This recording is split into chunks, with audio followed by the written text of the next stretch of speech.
Que bom ter você por aqui na nossa sala de aula da Escola Bíblica Dominical. Eu sou o Agnaldo, nós somos aqui da cidade de Itaguaí e eu espero que esteja tudo bem com você. Se você não for inscrito no canal, não deixe de se inscrever, acione o sininho, deixe o seu joinha, o seu like, o seu dislike, comente, compartilha, concorda, discorda, acrescenta, fale alguma coisa que possa instruir-nos também, porque sala de aula, o ensino é uma via de mão dupla, tá bom? Nós estamos falando dessa lição da Betel, terceira epístola de João, comentado pelo mestre pastor Alex Cardoso, e chegando à lição terceira, se vai aí o ano, se vai o trimestre, e graças a Deus que Deus tem nos mantido de pé e nos dado a graça de estarmos aqui até essa presente data. É bondade purinha do céu. Vamos lá, o verdadeiro discípulo é um exemplo para as futuras gerações. Qual é o texto áureo? Lembrando sempre que não é bem uma aula. Nós fazemos sempre um resumo, uma síntese do assunto e de repente você pode pegar uma coisa ou outra para poder acrescentar aquilo que você já tem estudado e que o Espírito Santo já tem iluminado a sua mente. Então, nossa aula é sempre 30 minutos, nós temos até passado aí um pouquinho 10 minutos, mas vamos tentar fazer aí os 30 um pouquinho aí, para a gente não ultrapassar muito o nosso resumo, tá bom? Qual é o texto áureo? Bem, o texto áureo é lembrai-vos dos vossos pastores que vos falaram a palavra de Deus e a fé dos quais imitai, atentando para a sua maneira de viver. Hebreus 13, 7.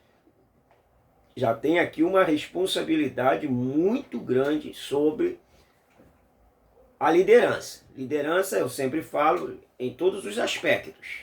Ela deve ser o exemplo dos fiéis, principalmente. Os discípulos de Cristo, por pertencerem ao mesmo corpo de Cristo, devem exercer uns sobre os outros a influência que edifica. Essa é a nossa verdade aplicada. Não deixa de pegar a sua Bíblia, a sua caneta, seu bloquinho de anotações e deixar aí de mão para poder estar fazendo sempre aquela anotação quando necessário for. Como é que você prepara a sua aula? Deixa o seu comentário aí. Como você elabora os seus estudos? Você faz um plano, faz uma síntese dos assuntos, você gosta de ler bastante a revista. O ideal é que a gente leia menos a revista, leiamos algumas coisas que são relevantes, que vai dar norte ao nosso assunto para nós desenvolvermos, mas que a gente tenha o domínio daquilo que nós iremos falar. Como é que você faz aí a sua preparação da aula? Vamos lá para o nosso texto. Eu quero até que você anote aí Provérbios 14, verso 15. O que que diz? Nós estamos falando aqui, o verdadeiro discípulo é um exemplo para as futuras gerações. O simples dá crédito a toda palavra, mas o prudente atenta para os seus passos. O simples acredita em tudo que se ouve. Ele acaba sendo uma esponja. Mas o prudente, ele ouve e atenta para a vida. Ele atenta para a conduta, que aqui tem uma colocação de passos. Atenta para o exemplo. Então o prudente, ao contrário do simples, ele não é uma esponja. Ele é um filtro. Ele está sempre fazendo análise entre o que fala e o que vive. Vamos lá. Porque o verdadeiro discípulo é um exemplo para as futuras gerações. Qual é os objetivos dessa lição? Vamos para a hora, hein? Mostrar o contraste entre o bom e o mau discípulo, ressaltar as características de um bom discípulo e expor a importância do legado. Isso aí é uma marca que a liderança, em todos os aspectos, eu gosto sempre de frisar isso, para não isso aí não cair na liderança maior, mas em todos os líderes, em todos os aspectos de uma constituição, de uma instituição, nesse caso a igreja. Vamos lá, qual é a introdução? A introdução, nesta lição, baseada no nosso estudo focado do discipulado, mostraremos a importância do legado, cujo significado, segundo o dicionário, é aquilo que se passa de uma geração a outra, que se transmite à posteridade. Herança. Então pode ser herança, bens materiais, mas pode ser, por exemplo, herança moral, herança de padrão, de exemplo de vida que marque alguém com esse legado moral e essa pessoa passa a ter uma vida lembrando que foi marcada por alguém. Vamos lá. O mau legado de Diótrefes. O problema de Diótrefes é que ele era autocrático. Ele tinha o problema de achar que as coisas sempre iriam girar em torno dele. E que ele era o centro das atenções. Nós estamos estudando isso o trimestre todo. Que ele era o centro das atenções. Ele não aceitava opiniões, ele não aceitava liderança acima dele, ele tinha problemas de megalomania, de narcisismo, ele tinha conflitos talvez de complexo, não sei, de superioridade ou talvez de inferioridade, e ele então vivia uma autocracia, porque o problema dele não era superioridade, era inferioridade. E aí ele precisava estar tentando ficar por cima para que essa inferioridade não viesse à tona e não viesse à mostra. Então nem sempre quem é assim, ele tem o problema de superioridade. Às vezes é a inferioridade invertida, ao inverso. E aí essa pessoa precisa se autopromover para poder se sentir bem. Esse era o problema de Diótrefes. Ele queria sempre ser o primeiro, ser o centro das atenções. A gente pega, por exemplo, a segunda epístola de João. João, ele está falando sobre a hospitalidade que a igreja tinha e que a igreja dava aos seus pregadores itinerantes, professores, mestres, pastores.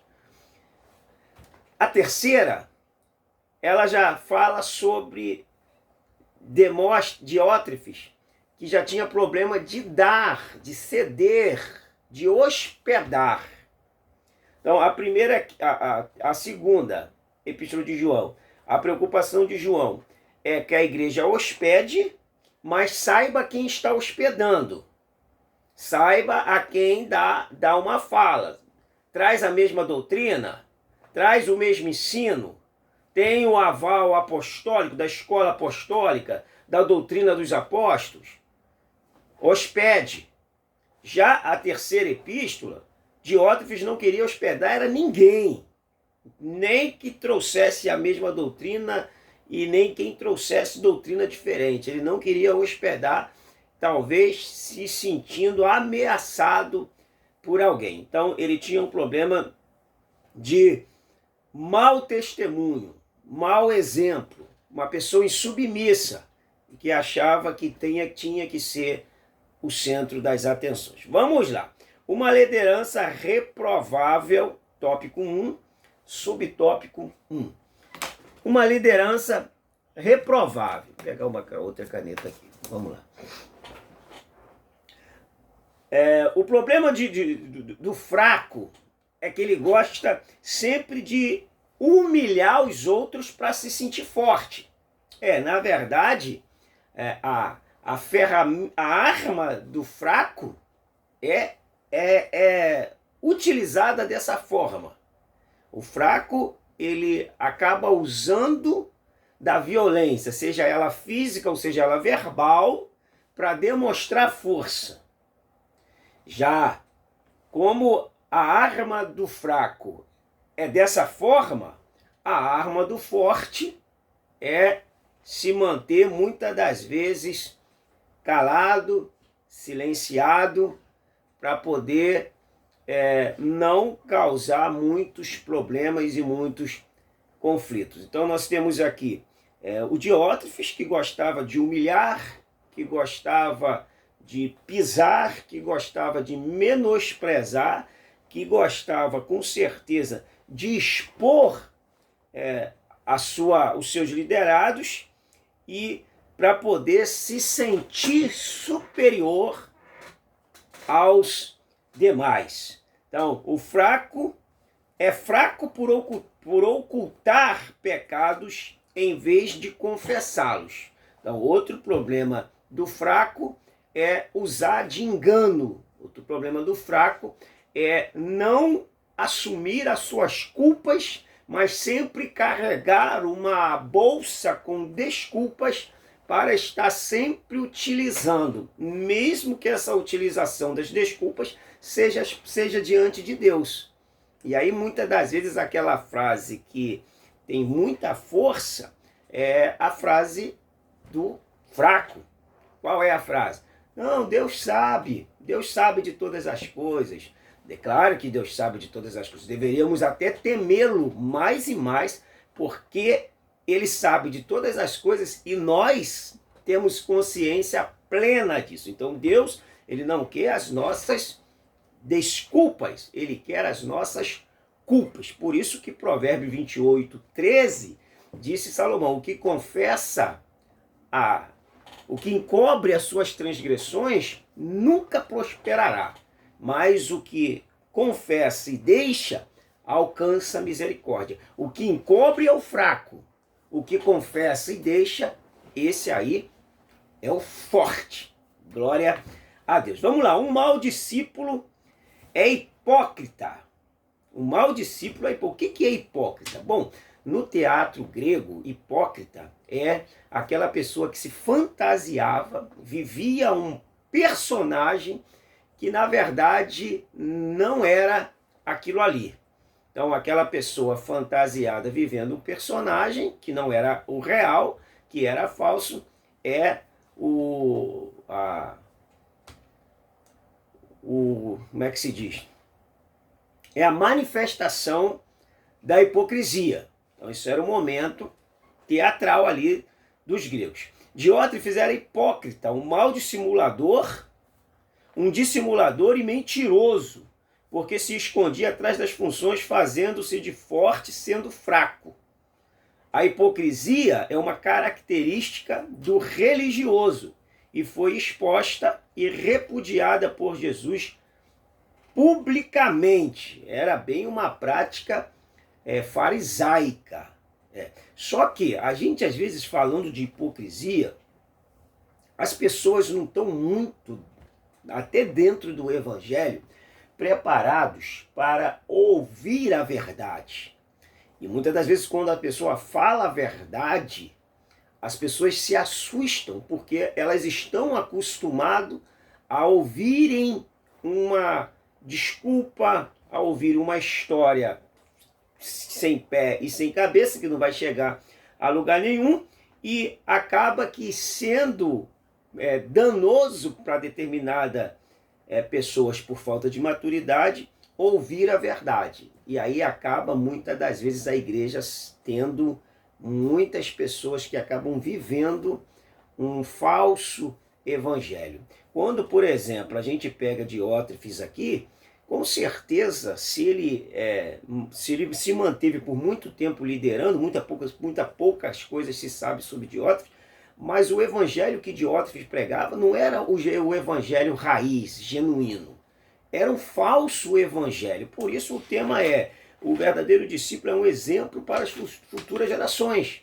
Se você tem um falso evangelho, uma falsa doutrina, automaticamente essa geração que ouve essa falsa doutrina terá uma fé fraca, uma fé sem raiz, uma fé doentia, que amanhã não perseverarão no evangelho porque não tem raízes para tais coisas. Ou viverão o evangelho de meia tigela, só para poder estar ali congregando, indo na igreja, fazendo parte da igreja, e muitas das vezes longe de Deus, sendo membro da igreja e não sendo membro do corpo de Cristo. Diótrefes, ele tinha esse problema da hipocrisia. O hipócrita não é um verdadeiro. Não é verdadeiro, mas fingido. Esse contraste era evidente entre Diótrefes e os outros 2 discípulos cujo caráter foram destacados por João. O hipócrita sorri na frente e apunhala pelas costas. Com suas maledicências, como Diótrefes fazia. Ele prega para os outros, mas não prega para si. Vamos beber uma aguinha aí, para aí, bebe água, que a água é vida e a hora não para. Vamos lá. Fora dos padrões bíblicos. Diótrefes reivindicava a primazia para si, contrariando os ensinos de Cristo para a liderança da igreja. João afirma que ele era um mau exemplo, que não devia ser seguido, e faz o contraste de líderes que eram o oposto, como Gaio e Demétrio. E estes andavam na verdade, obreiros vocacionados para conduzir e ajudar a edificar a igreja como corpo de Cristo. Bom, fora dos padrões bíblicos, mas ele continuava liderando. Ele não saiu da liderança, ele continuou liderando, mesmo que o seu padrão não fosse bíblico.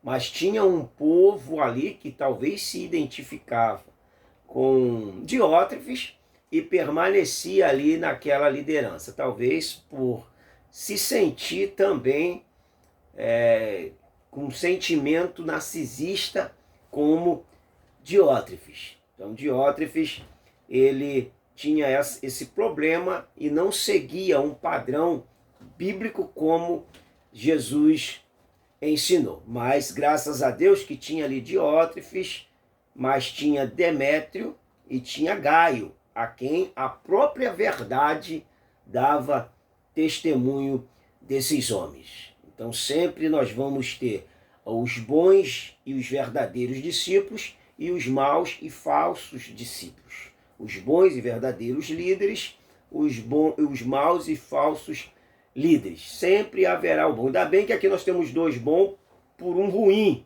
Imagine se é 2 ruins por um bom. Então Deus aí está acima de qualquer mal. Glória a Jesus. Vamos lá. Gaio, um verdadeiro discípulo. Gaio honrava a Deus, ao seu líder e ao apóstolo João, o seu chamado com suas atitudes de alguém que andava na verdade e era leal, altruísta. Deixou um legado de verdadeiro homem de Deus, digno de ser continuado por outros. O legado de Gaio foi ter servido com verdade. É muito melhor você ter alguém que é verdadeiro, que serve a Deus de verdade, que é verdadeiro com você, que fala a verdade, do que você ter alguém do seu lado que não é verdadeiro, que não fala a verdade, que tenta sempre te agradar. A gente entende por esse texto aqui que o verdadeiro discípulo é aquele que tem pacto com a verdade, fala a verdade, sabe falar a verdade, tem compromisso com Deus, tem compromisso com o povo, é amado pelo povo, ama o povo, e esse sim é um discípulo e um verdadeiro exemplo, um bom exemplo para o povo. Então Gaio, um verdadeiro discípulo, esse aí está deixando um legado, está causando uma marca, aonde quem seguir Gaio, quem for acompanhar o exemplo de Gaio e viver da forma de Gaio, vai produzir frutos dignos de arrependimento. Vamos lá. O 2.1, tópico 2, subtópico 1, um discípulo verdadeiro. A verdade é a marca registrada na vida pessoal ministerial de um discípulo. porque a verdade é Jesus. Então, se nós seguirmos Jesus, andarmos como Jesus, se nós vivermos a nossa fé como Jesus, seremos um discípulo verdadeiro. E aí alguém vai falar assim, pô, mas não tem como viver como Jesus.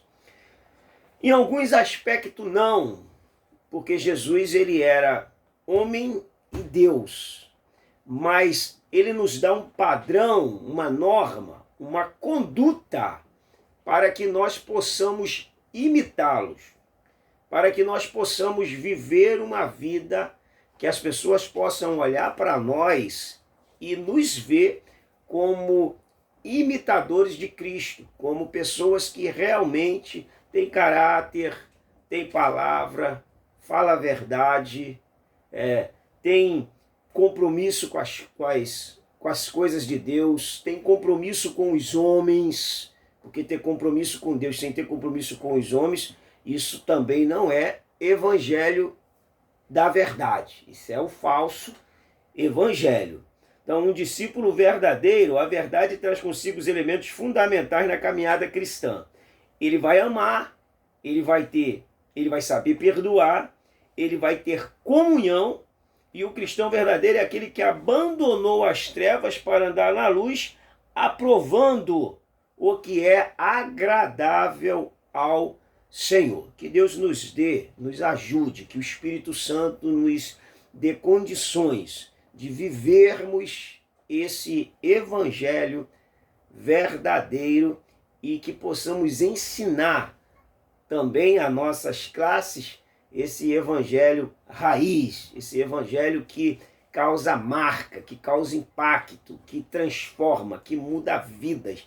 Lembrando sempre que você tenha em mente, quando você estiver ensinando, que o ensino ele deve ter como alvo vidas transformadas, vidas mudadas, vidas impactadas com o poder da palavra de Deus. Vamos lá, o 2:2 diz um discípulo fiel. Então entende-se que o discípulo verdadeiro é fiel em casa, no escritório, na sociedade, na igreja. O discípulo fiel, ele não leva a caneta que ele pegou de alguém para casa, ele não leva nada que não é dele, ele tem dignidade, ele sabe que ele está sendo observado o tempo todo e ele foi chamado para ser um exemplo.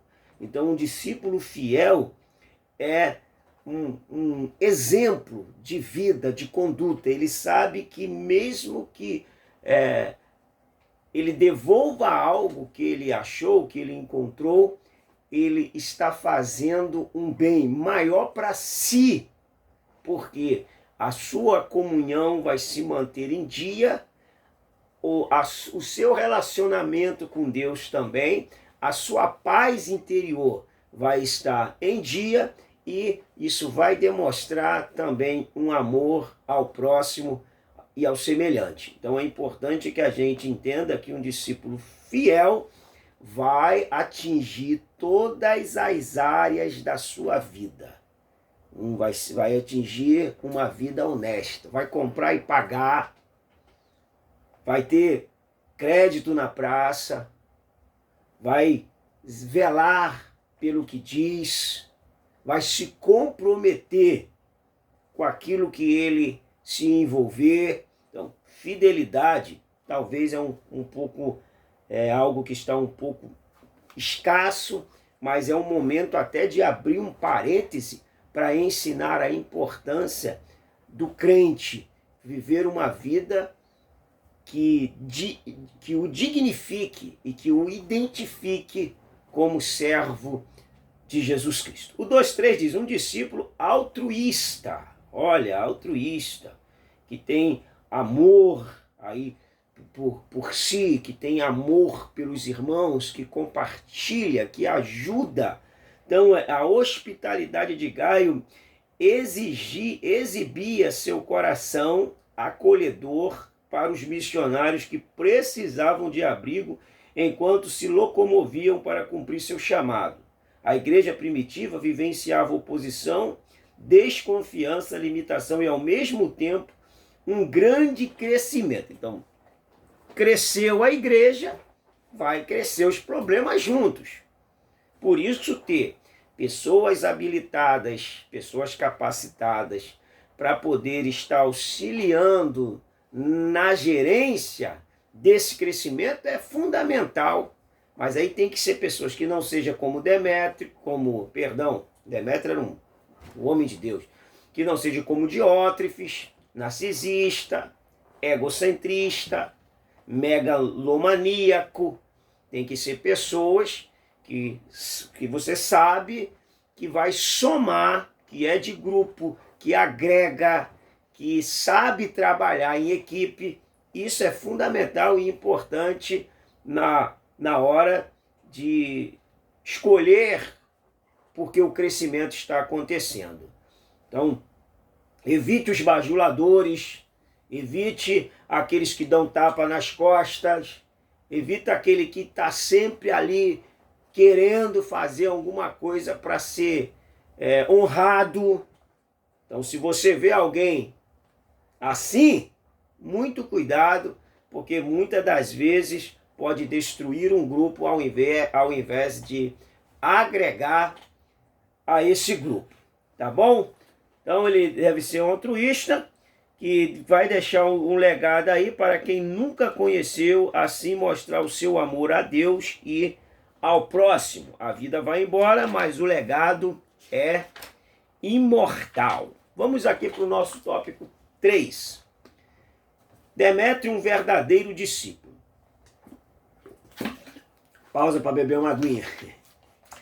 Baseado tanto nas palavras de outros como em sua autenticidade cristã, confirmada em sua vida e ministério, João registra que a própria verdade dava testemunho dele. Olha que coisa maravilhosa. Um discípulo inspirador. Demétrio gozava da confiança de seu líder, por isso, segundo estudiosos, ele foi portador desta carta de João. O nome de Demétrio encerra essa breve carta como um bom testemunho descrito a Gaio, o destinatário dela. Quando um líder, como João, testifica sobre o ministério de seu liderado, significa que aquelas ações devem ser seguidas, pois mostram amor a Deus e a sua obra. Então, o próprio João, ele também está elogiando o ministério, o exercício do chamado tanto de Demétrio como de Gaio. Ou seja, além de eles terem essa vocação, esse bom desempenho na vocação exercida, João o apóstolo dava também o seu aval a respeito desses homens. Que Deus nos ajude também a vivermos uma vida que nos ajude a levar Deus por meio do nosso viver. É um ponto até importante para trazer à tona na aula, trazer como o valor prático, porque se a aula não tiver valor prático, foi só uma falácia ali, ela tem que ter um valor prático para o aluno saber onde utilizar o ensino. Então, um discípulo inspirador é um discípulo que demonstra amor por Deus, que demonstra amor pelos irmãos, que demonstra amor pela igreja.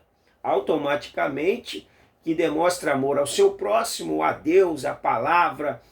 Essa pessoa vai inspirar outros a quererem ser assim, a quererem buscar a Deus, a quererem se santificar, a quererem se consagrar.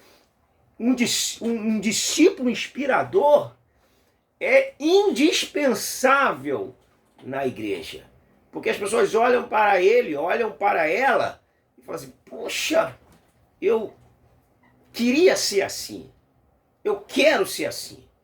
Eu quero ter essa vontade de orar, essa vontade de estudar, essa vontade de ler a palavra, essa vontade de buscar a Deus, essa vontade de adorar a Deus.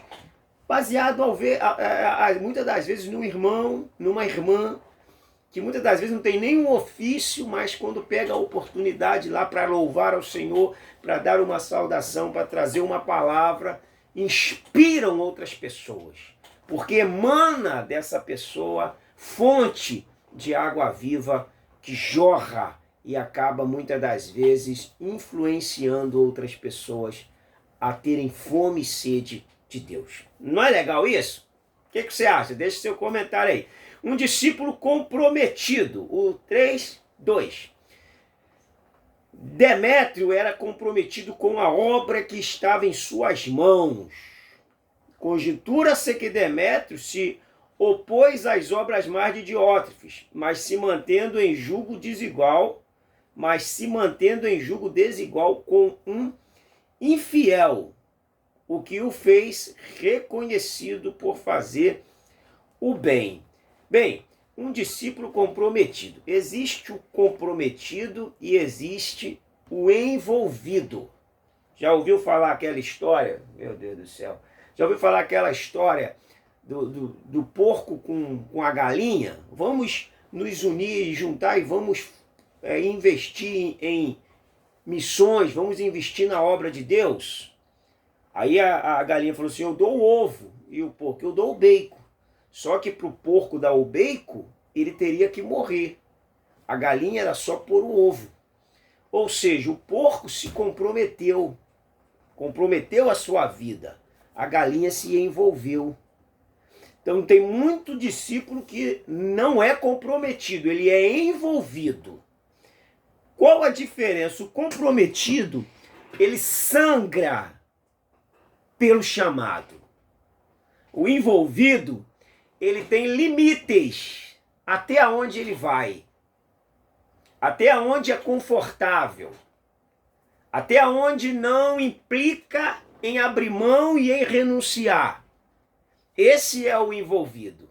O comprometido, ele entra de cabeça, de alma, de corpo, ele arregaça as mangas, ele sangra pelo chamado, ele rompe com tudo, com todos, com ele mesmo. Ele é um desbravador. Esse é o comprometido. Então, aqui fica até uma colocação que de repente pode ser colocado na classe. Você é comprometido ou envolvido? Responde para você mesmo, para não expor ninguém, que expor as pessoas não é legal, tá bom? Um discípulo é reconhecido. Demétrio teve seu nome associado ao bom testemunho da verdade e à confiabilidade de seu líder, o que deveria ser reproduzido como um comportamento aprovado. Aí, esse aí é o Demétrio. Em poucas palavras, João destaca Demétrio como um padrão a ser seguido no reino de Deus. Que coisa linda. A boa reputação de Demétrio, assim como o de Gaio, veio do reconhecimento de outros, não deles próprios, o que já havia sido recomendado por Jesus. Quero ler um texto de Provérbios, já estamos aqui em Provérbio mesmo, mas vamos ler Mateus também. Provérbios 27, verso 2, diz assim: seja o outro que te louve, e não a tua boca. O estrangeiro, e não os teus lábios. Então, seja outro que te louve, e não você mesmo. As pessoas que estão te vendo, e não os seus lábios. Então, que o elogio venha de fora. Porque o elogio vindo de si traz uma ideia de prepotência, de arrogância, de soberba e de narcisismo.